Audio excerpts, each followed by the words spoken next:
Portion distortion, it's a real thing. 20 years ago, today. Today we'll be looking into portion sizes using our hand as a guide and what to look for in order to combat portion distortion. Hi, my name is Missy Naughton, and I'm a health and fitness expert that's been helping people find their healthy balance for over 20 years. With disabilities, lupus, and age, I'm struggling right now.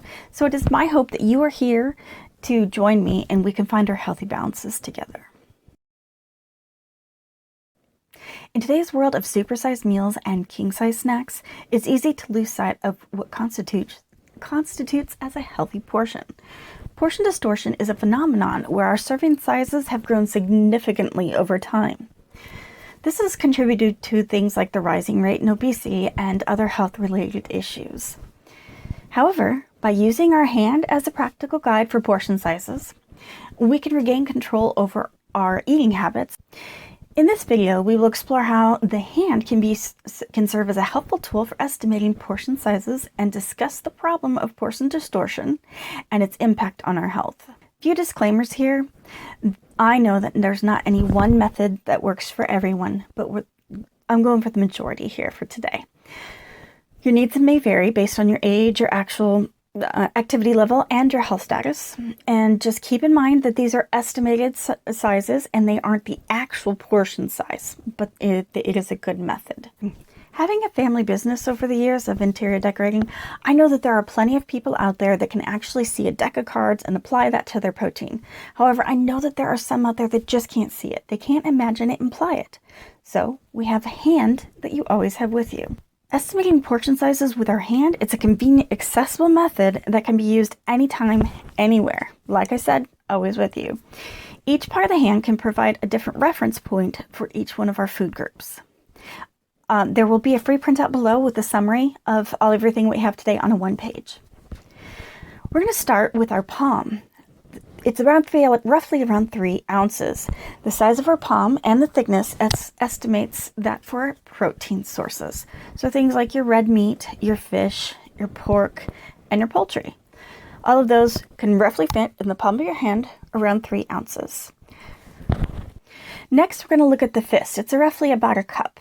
Your closed fist can be a guide for estimating carbohydrate portions, one size of cooked rice, pasta, or even potatoes, and they could fit right there in the size of your fist.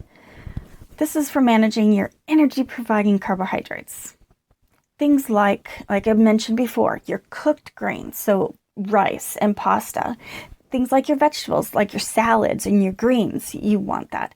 Your fruit, a medium fruit, is that size. Cereal, yogurt, beans, lentils, things like that would all fit in the size of your fist. Next, we're going to look at the cupped hand. That's about a half a cup. Using your cup hand, it's an estimation portion for your fruits, vegetables, the rest of them, or even nuts. Now, keep in mind that you also need a good variety of your vegetables in your diet, so and make it colorful. So things like your squash and your zucchini and your carrots and your green beans have a variety of colors in there. All of these can fit in this palm, right here in this cupped hand. Now, your fresh fruits, you also can fit here, things like grapes and berries, and then you can do nuts and seeds. Next, we're going to look at our thumb and our finger. We're estimating things like your fats here, so like your oils and your butters and things like that. And then all of these can lead to one of these sizes. Things like your thumb, that's roughly about 2 tablespoons. That's great for your nut butters, things like peanut butter and almond butter. And then half your thumb is really good for a tablespoon, and that's things like your dressings and some oils. And then you have your finger, which is about 1 ounce, and that's for your olives and your hard cheeses. And then you have your fingertip, which is for your sugar and your oil and your butter. Now, your open hand is the last one we're going to look at, and this is provided for your snacks. Things like your like pretzels or popcorn or even chips. Now, do keep in mind we also need these in moderation. The problem with portion distortion, it occurs when the sizes become larger than what is nutritionally needed in our diets. It often leads to overconsumption of calories, which also contributes to weight gain and chronic diseases. Did you know that the food portions in the US have doubled or more in the past 20 years? Things like a cup of coffee 20 years ago was only 45 calories for 8 ounces. Now we're looking at 350 calories for 16 ounces because we're using things like lattes. You can get 7 cups of coffee then for 1 now.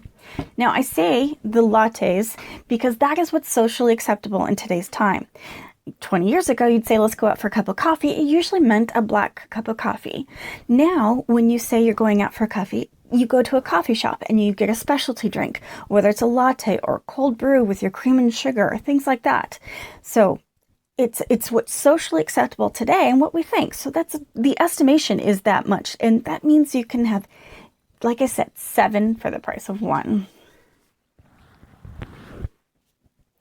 Now, there are several factors that have contributed to the phenomenon of portion distortion. The first one we're going to start with is the food industry. So the restaurants, the fast food chains, and the food manufacturers. They're offering larger portions to attract customers and provide a sense of value for your money. Unfortunately, these portions are often way too far beyond what our bodies actually need. Portion sizes at fast food chains are 2 to 5 times larger than they used to be.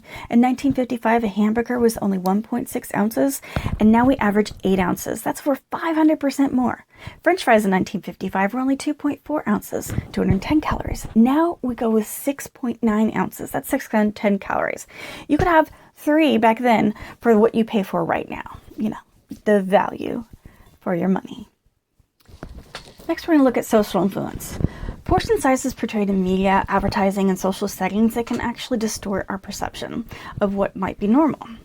When we're surrounded by others that are eating larger portions, we may unknowingly mimic their choices. And so things like the coffee being socially acceptable then. Look at a muffin 20 years ago, 210 calories for 1.5 ounces. And now it's 500 calories for 4 ounces. These are what serving sizes have gone to. Let's look at my little chocolate chip cookies here. They are actually to measurements. 20 years ago, 55 calories for 1.5 inch diameter. Today, 275 calories for 3.5 inch diameter. One of my favorite places here locally to get dessert, they make this amazing peanut butter sandwich cookie. And it's about the roughly size of a 3.5 inch serving, except they doubled it. Yeah, definitely not what we're supposed to be eating in one sitting. Next, we're going to look at packaging and marketing.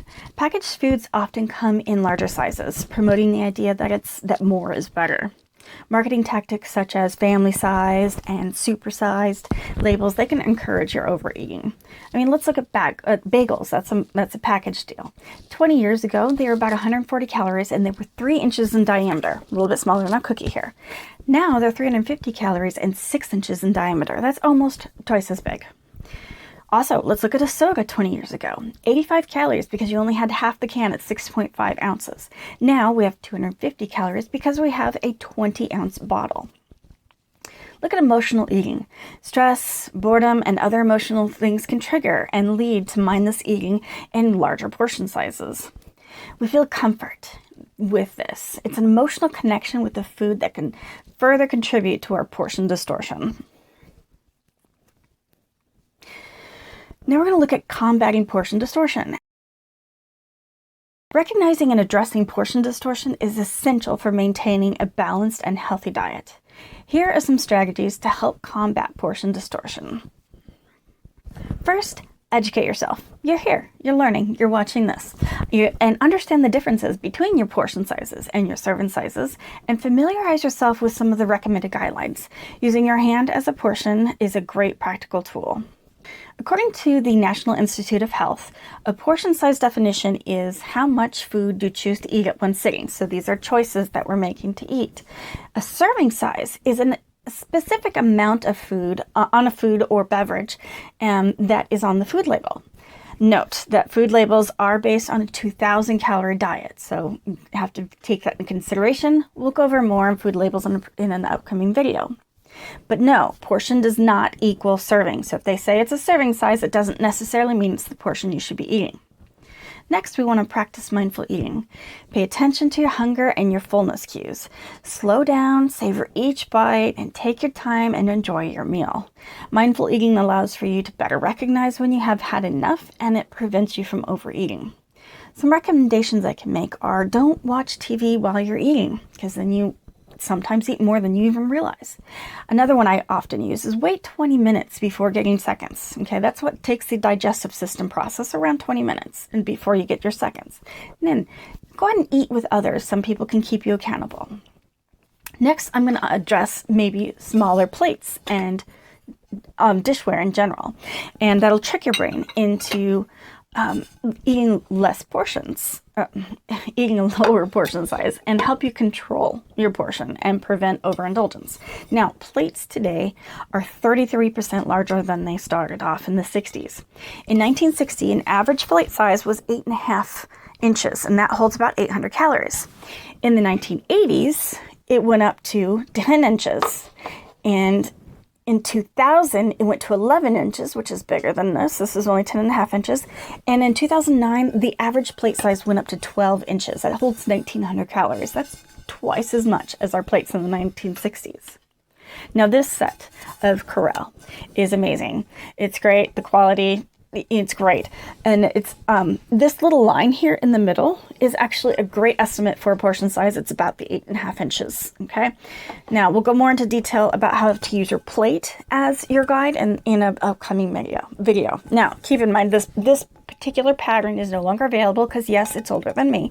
However, they do have some plain white ones and some other patterns available for you. Next, we're going to look at planning and prepping our meals. By taking control of your portion sizes, you can do this by preparing your meals at home. Use things like measuring cups and kitchen skills to ensure accurate portion sizes. Plan ahead and pack appropriate portions for your meals on the go and do your lunches. Now, this food scale is awesome. And it's linked below. I got it from Amazon. And in most countries, recipes are done in grams, not like America where we do things in cups here. And my family's Irish, and so a lot of our recipes are in grams. So this scale works great for me. Like I said, doesn't cost much. Now, Pyrex. I love this set because good old Pyrex, they with my disabilities, with my hands, I literally drop everything. And both Pyrex and Corelle are amazing for if you drop it, they don't break as often. Now there's another one I found that was really cool, and it started off with your teaspoons, and went to tablespoons, and it went to your dry cups, and then your wet cups, and it even had a funnel. I don't have it yet, but I just might because it's pretty cool. Be mindful of your restaurant portions. When you're dining out, be aware that restaurant servings are often larger than necessary. Maybe consider sharing a meal or ordering an appetizer instead of a main course, or asking for a takeout container to divide the portion setting before you eat it. Just the other night, my mother did just that. She got the plate in front of her and said, "Oh my goodness, that's too much," and she asked for the to-go container immediately. She put the rest of them in there, so that way when she did sit down, she had a conscious effort of what she was eating and what her portion size was going to be for that night. I mean, look at pepperoni pizza. 20 years ago, it was only 500 calories, and now it's 8.5 calories. They're much bigger nowadays. Chicken stir-fry 20 years ago, it was only 435 calories for 2 cups, and now it's 865 calories for 4.5 cups. It's almost twice as much. In a world full of excessive portion sizes and portion distortion, using our hands as a guide for portion control can help make us more informed choices in how we consume our food.